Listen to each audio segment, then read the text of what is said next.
Hello, my name is Karen Allen, and welcome to Adventures in Dolls, the United Federation of Doll Clubs YouTube channel. Today, our program is by the esteemed Rebekah Kaufman. She is the absolute authority on Steiff, and today our program is Steiff Dolls. If you're new to our channel, welcome. If you're returning, thank you. If you have any comments, please leave them in the comments section below. And don't forget to like and subscribe.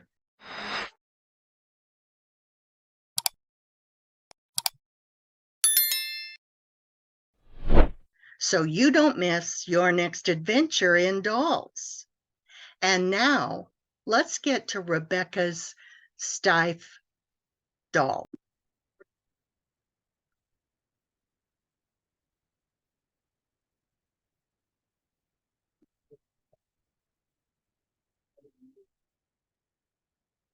Hello, and welcome to this program on the history of Steiff's dolls through the early 1950s. We call this 50 years in 50 minutes, and I'll do my best to keep to that time frame. My name is Rebekah Kaufman. I'm the president of the Doll Study Club of Boston and a proud member of UFDC. I do love Steiff dolls, and my goal is to have you loving them as well at the end of this program. So let's get started.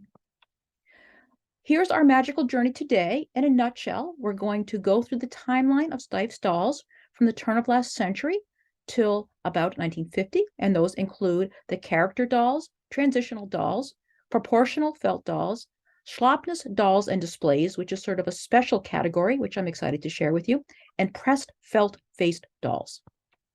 So Steiff's dolls debuted at the 1903 Leipzig Spring Fair, and this is the image that was featured in Steiff's catalogs. So you see here in this wonderful picture, Steiff is debuting its first fully jointed bears and dolls, which came out in 1903. And these wonderful dolls you can see here, these very early character dolls, which we're about to talk about. Character dolls, or a long name in German, which I can't pronounce. So the earliest Steiff dolls are dolls like these, and I'm sharing these with you in case you come across one of these at an auction or a boot sale or online for sale, that you recognize them as Steiff, because they're not always obviously Steiff, as you might know of Steiff products right now.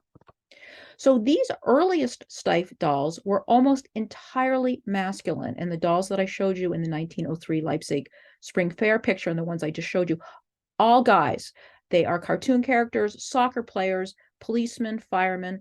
They also made a frog with an oar, sportsmen, farmers, military folks, and Uncle Sam, of course, would make a great character design, and did.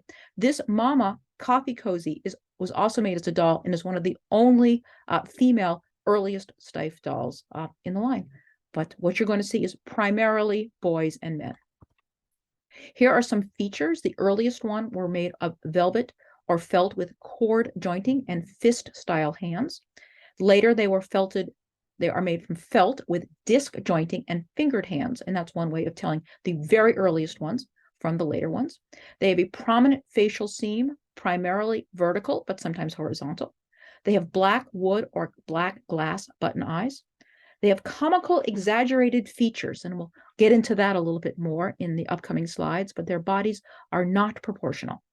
Their clothing is primarily integral to their body, but as made from the finest materials, buttons, and trims. They have no ID or a blank button or a small trailing F button and white ear tags, depending on the era in which they were produced. And this foxy boy here on the left is a great example of one of Steiff's earliest dolls. Here are some more examples, and when I say they're not proportional, here's what I mean. The American policeman and the teacher, super long and thin. This farmer here, very, very stocky, very stocky, large proportions, and this guy here happens to have a horizontal facial seam, but you see none of their proportions make sense as related to what a natural human would look like. The American policeman and the teacher also have those fist-style hands very early, while the farmer has the more fingered hands. Here is an example of a very early Steiff doll, a football player, and by football it actually means soccer. Soccer was emerging as a huge national pastime at the turn of last century, and Steiff captured that moment and created soccer player dolls or football player dolls, and produced those for the line. And you can see again his very prominent fist style hands and very simple body, very sort of very primitive style body with not a lot of curves and or natural proportions. Another example of an athlete. This guy is holding a ball and wearing shorts and has giant feet and a sort of a very simple face and pointy ears. And here's one of the dolls from my collection. This is called the Fat Skier, a little bit still of the very early scale and proportions, a little dates a little bit later than the other ones, but you can see his body just makes no sense really from the human scale side. He's wider than he is tall, with an enormously round face, a giant nose and such, but very comical, very fun, very beautiful, and very well put together. For the most part, his clothing is integral to his body. So how were these earliest Steiff dolls marketed? I think it's important to note this is the actual words that Steiff used to describe these dolls. And Steiff is famous for using 10 words when they could use one in their copy, especially in the early part of their legacy. But what I love about this is that they are outlined as unbreakable and fully jointed and neither hard nor heavy. And I think what you need to think about is the dolls that were available for sale at this time were very breakable, not necessarily as jointed as these, and were hard and heavy. And when you would drop a bisque doll or a China doll, it would break. You could drop these from the moon and they would not break. And I think that's what Steiff is alluding to here, is sort of the in a competitive way, these guys are what they call built Ford tough. And you will see this unbreakable and fully jointed wording throughout their advertising collateral at the turn of last century. Now let's talk about transitional dolls. And by that, I mean the dolls that come between these very earliest dolls with the very cartoon-like proportions and dolls that are much more human-like and proportional. So the transitional dolls, you can see two examples here, and you can see that they are becoming more human-like in form and more proportional, but still have features and detailing about them that is still slightly cartoonish. Transitional dolls, again, almost entirely masculine, with this dolly here on the left, the only female transitional design that I can find. And again, these transitional items would be policemen, firemen, farmers, people in the military, athletes, and scouts in uniform.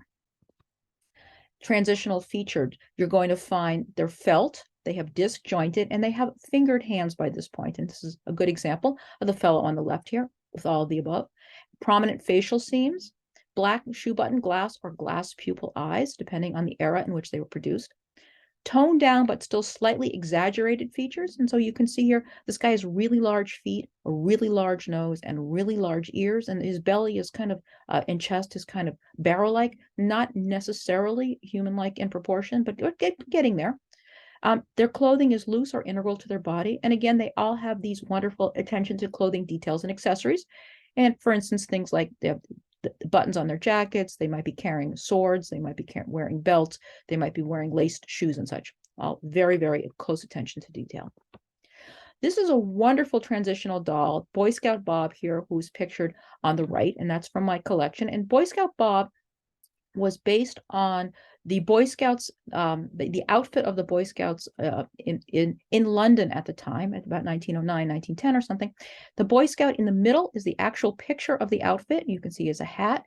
They have a button shirt, a prominent belt, shorts, big socks, and shoes. So this Boy Scout is very close. Art imitates life. And the picture on the far left is how Boy Scout Bob appeared in the catalog, the actual picture in the catalog.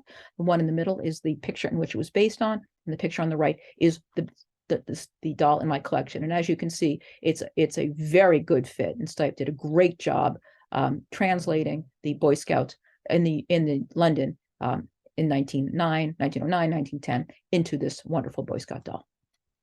This African schoolboy, which my dear friend found for me on eBay of all places, is another one of those transitional dolls.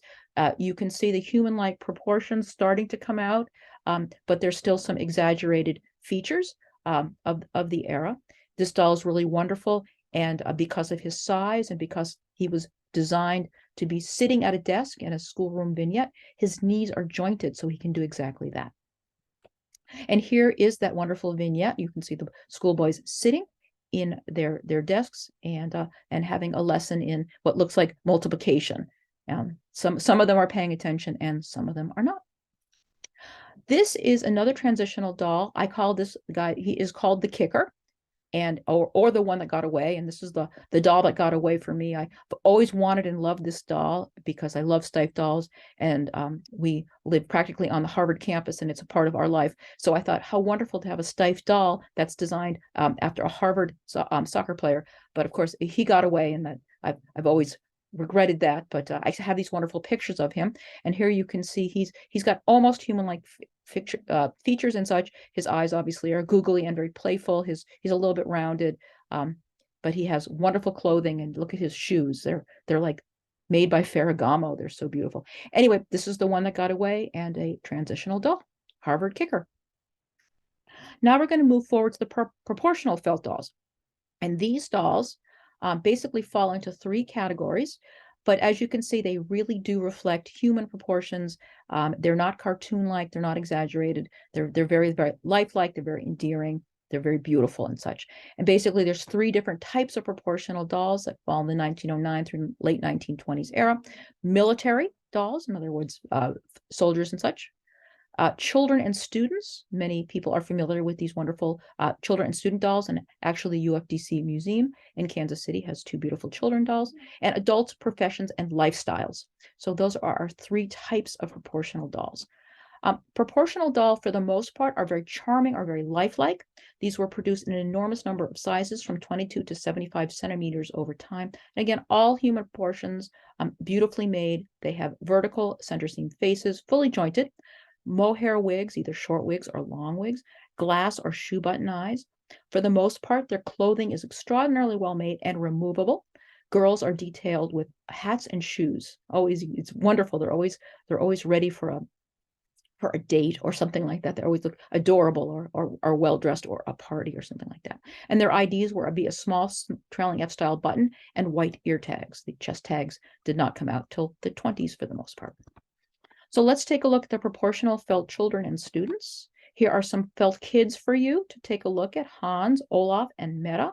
As you can see, beautifully childlike, very innocent looking.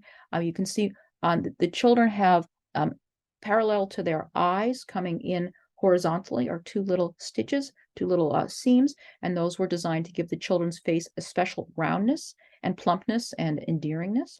But here you can see them all dressed. They all have shoes, wonderful outfits that are removable, and darling expressions, very youthful.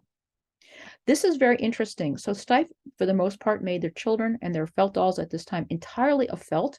However, during World War I, when felt was at a premium, sometimes you will find children dolls and other dolls with bodies in different fabrics. And so what you see here is this doll has a felt head, and its limbs are made out of sort of an inexpensive linen, but the body is made up of an even less expensive, less attractive material. It was probably very inexpensive. So what Steiff did is said, we see the face and we want the face to be beautiful, so we're going to use the lovely fabric there. The arms and legs will probably be covered up, so we can use a less expensive fabric there. And the body, the torso, should probably never be seen, so we're going to make that out of the least expensive fabric as possible. And what you're seeing here is one way to date these dolls to a World War I production. Otherwise, they're usually entirely made from felt. Here's a special order girl with long hair. This is from the Nancy Smith collection. This girl is absolutely beautiful. She's one of the little girls. And you will see in their product code and in their cataloging, you'll see the capital letter H, meaning we've got special long hair. Each hair was implanted by hand. Absolutely beautiful. Usually you'll see a shorter wig. Here's a proportional student, and they came with these delightful backpacks and other school accessories. And you can see this beautiful girl with her short mohair wig. She's fully dressed with her darling shoes, nice outfit and such. And you can see those prominent horizontal stitches by her eyes, giving her face a pleasing roundness.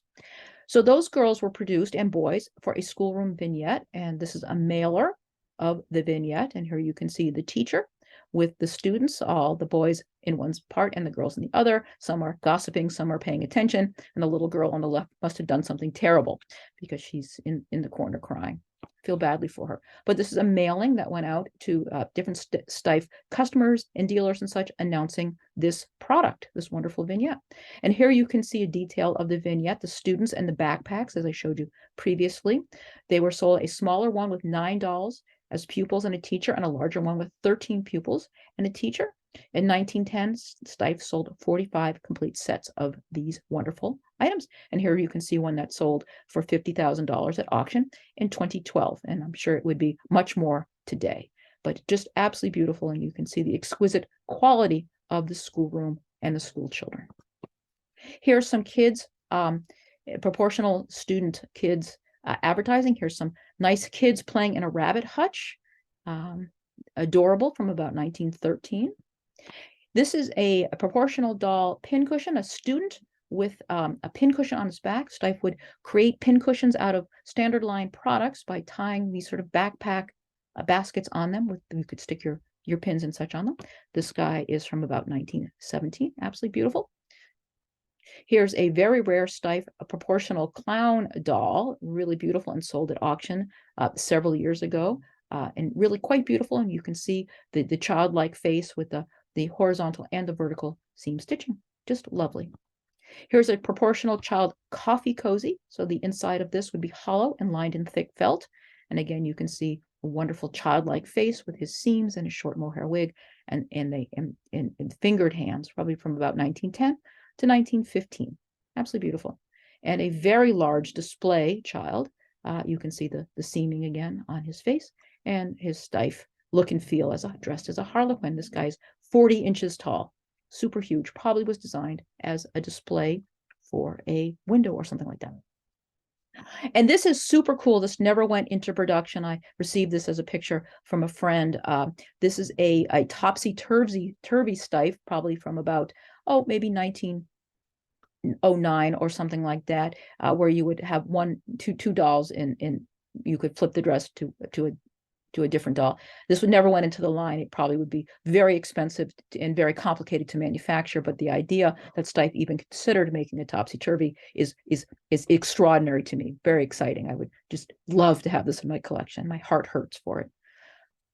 So now let's talk about proportional felt adults, society, and professions. So here are Steiff's proportional adults. And for the most part, they're just gorgeously dressed.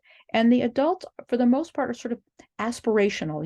They're society people. They're beautifully dressed. They're beautifully groomed, wonderful posture, sophisticated expressions and such. And that's what you're seeing here with this Betty, the sportsman, and the student. Here is a proportional lady tea cozy, which was a one of a kind. It was presented as a personal gift in 1923 from Mimi Steiff, who was a member of the Steiff family, to some friends on the occasion of a housewarming. Isn't that just beautiful?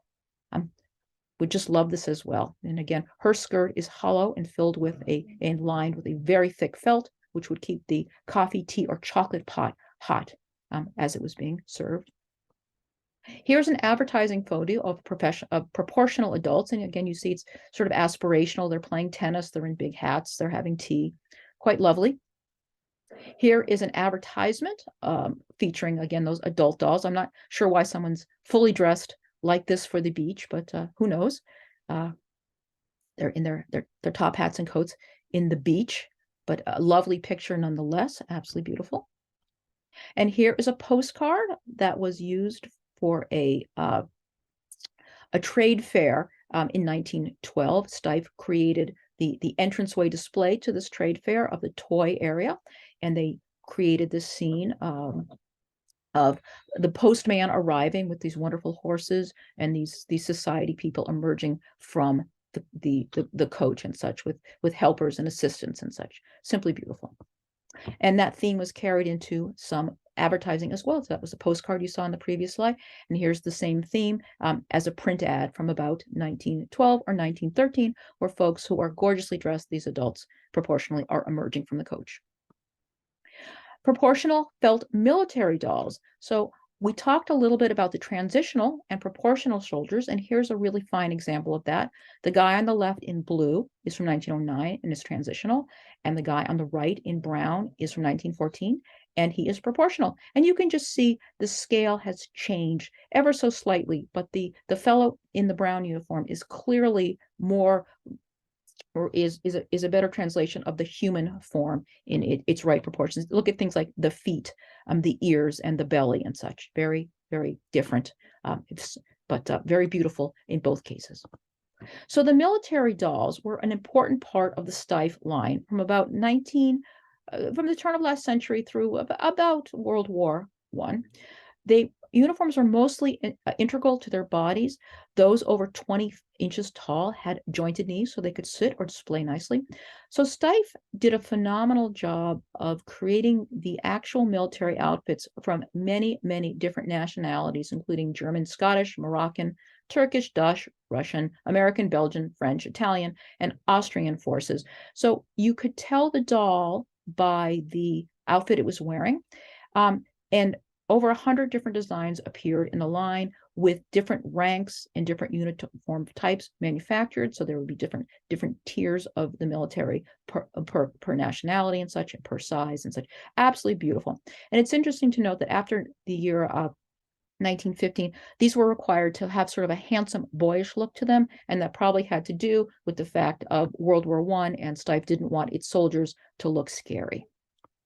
So here are some proportional military dolls, and again, you can see that they really do fit the human form in terms of the way they look. They're somewhat boyish, very handsome looking, completely beautifully well rendered. And the detailing on this really was phenomenal. If you look at this sort of series of pictures, different highlights of what you would find on a Steiff military doll. He had ceremonial swords. They had guns. They had bullet boxes. They had a bread box. Here you can see the Steiff buttons on the soles of the shoes, which actually was what was happening in reality. Soldiers would put nails in the bottom of their shoes for traction and to increase how long the soles and heels would last. Here's a pickle hat on one of the soldiers with this wonderful detailing. And again, here on the far right, you can see all the items that were attached to the back of the soldier, including his mohair backpack and a canteen. Really phenomenal. You have to understand these things could be an inch or less in size, and yet were still so beautifully and authentically rendered. Here's a military advertising from about 1913, and here you can see the soldiers showing their lieutenants and their supervisors that they have cleaned their shoes and that they have studs on the bottom, which are made by Steiff. Really very interesting, very beautiful, and a very playful and interactive advertising for the period. Now we're going to take a little detour and talk about one of the only designers hired by Steiff who was allowed to use their name as part of their production. Most things at Steiff are sort of done by Steiff. Albert Schlappness joined the firm in about 1910 as a freelancer, but became very good friends with Richard Steiff. And together, both of them worked on a series of doll projects over the years. And Schlappness was able to use his name as part of the branding as well as part of the advertising. So Schlappness, starting in about 1910, began working on a project called the Schlappness Circus. And this was a giant effort to create a circus made of Steiff dolls and Steiff animals that reflected what was going on at the Circus Sariani, which was a circus in Germany. So Schlappness went to the circus and interviewed all of the performers and watched the circus many times and sort of translated those characters into Steiff dolls. And this circus, this European circus, prided itself on hiring people from different countries and different nationalities and using them as part of the routine and the act. And you will see that translated into these Steiff dolls.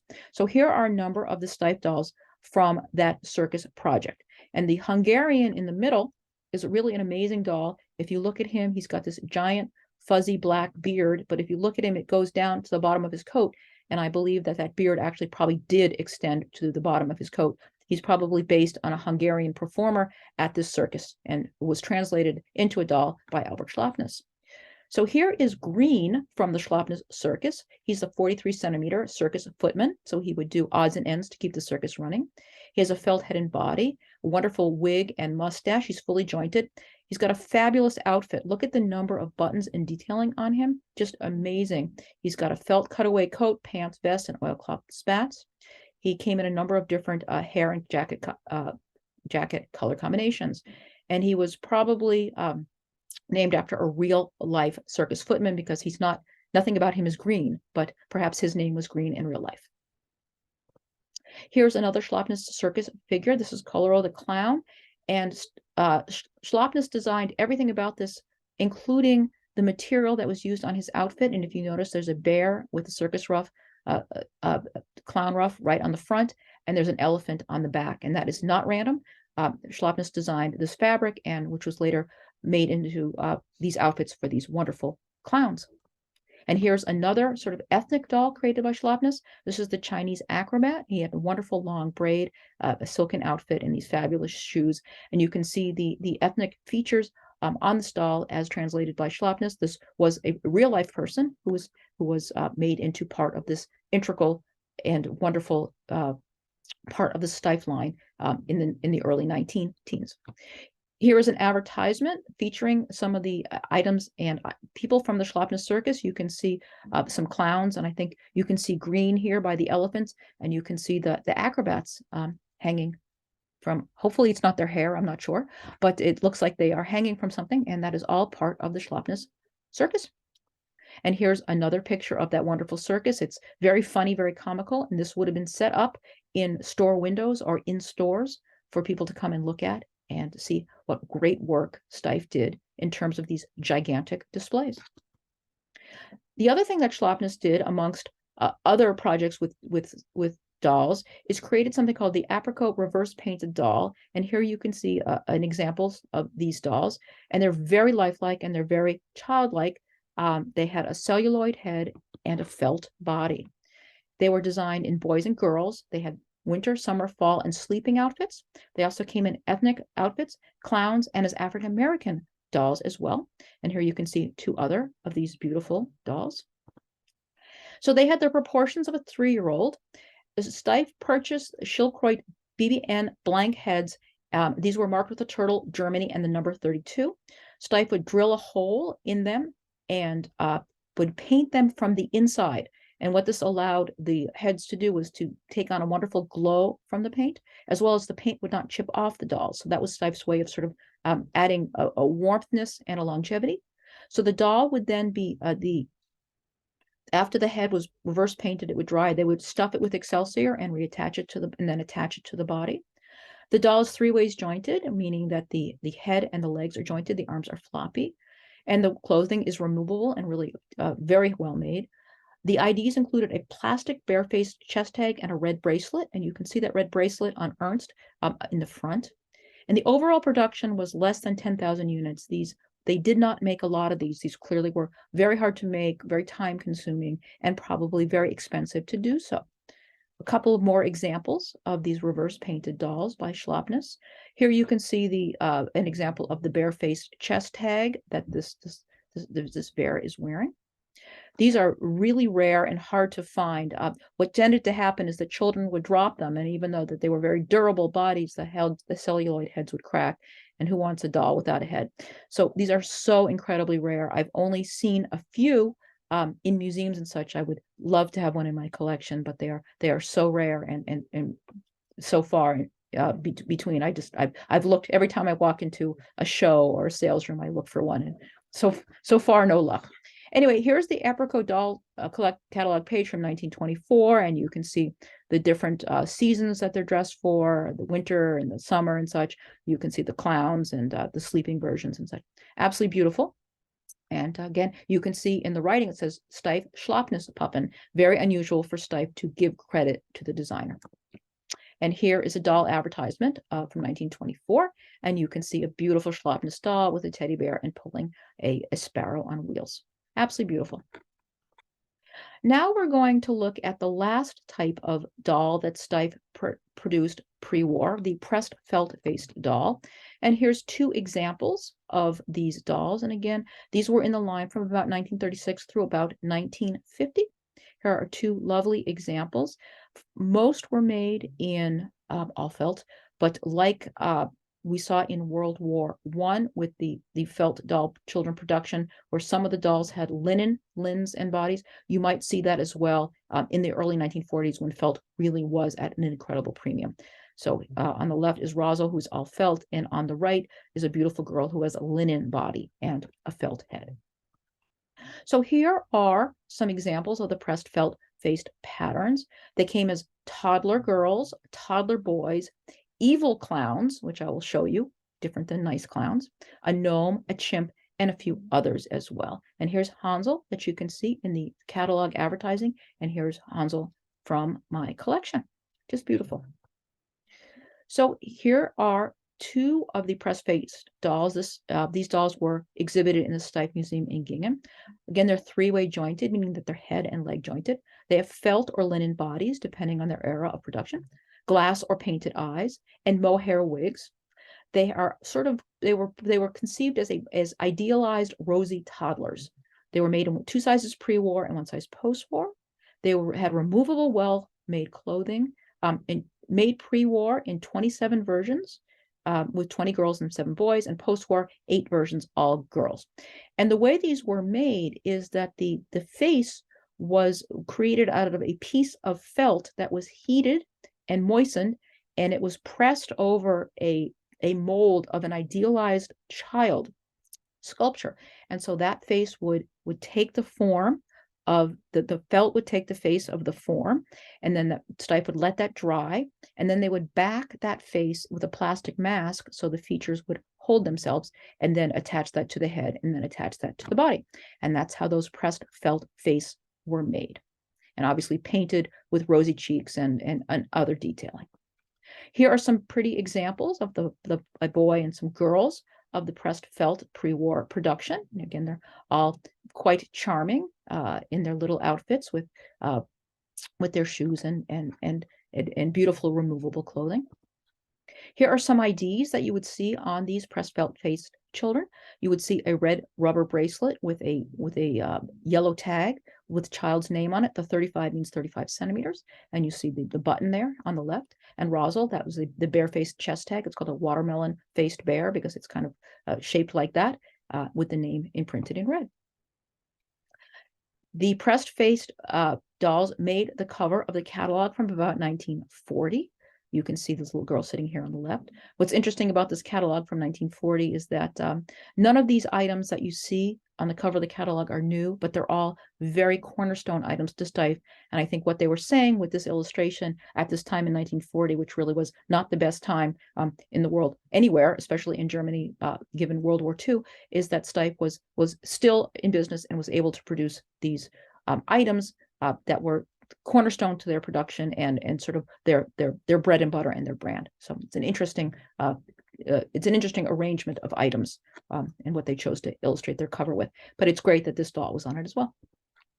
Here are some dolls, pressed face dolls from the catalog about 1940. And there's a wonderful dolls. It's sort of a Noah's Ark theme, and you can see the various animals emerging from the ark, and the dolls watching. You can see their beautiful outfits, the boys and the girls and such.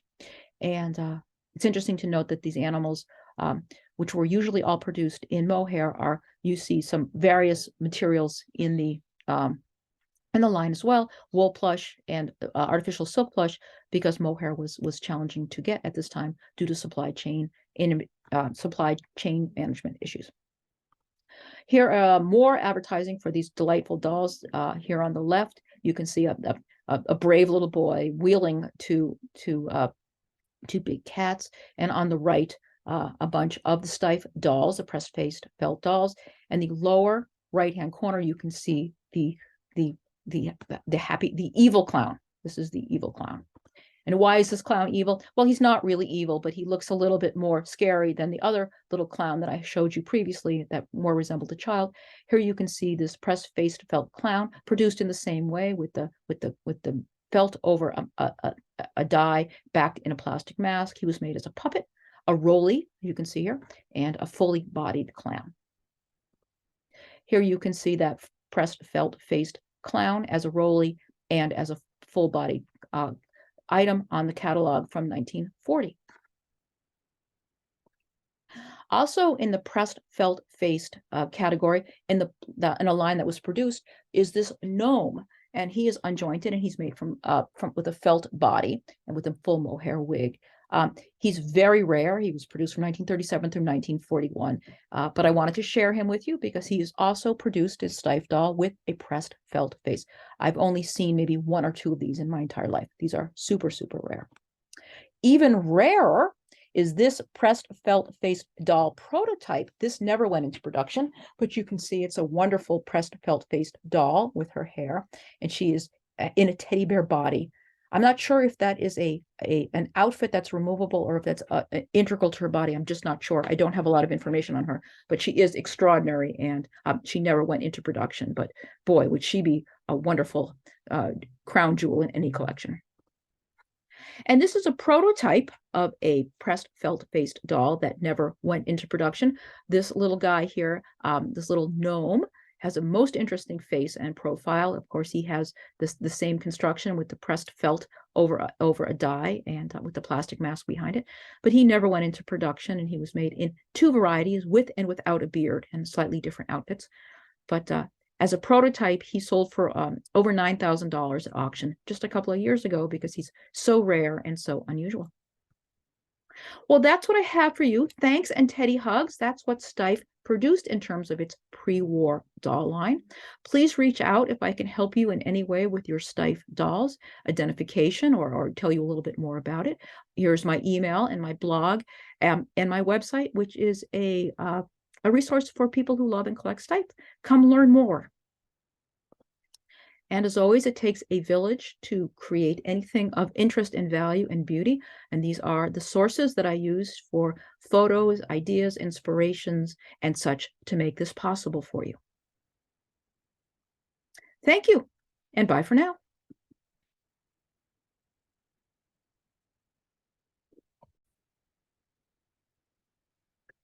Welcome back. We hope you enjoyed the program on Steiff Dolls by Rebekah Kaufman. We appreciate her very kind support of our channel. If you're not already a UFDC member, UFDC could really use your support. Our membership is $43 a year. You can find all about membership on ufdc.org. And when you sign up, be sure you tell them Karen sent you. Thanks so much for watching today. We appreciate your support. We'll see you next time.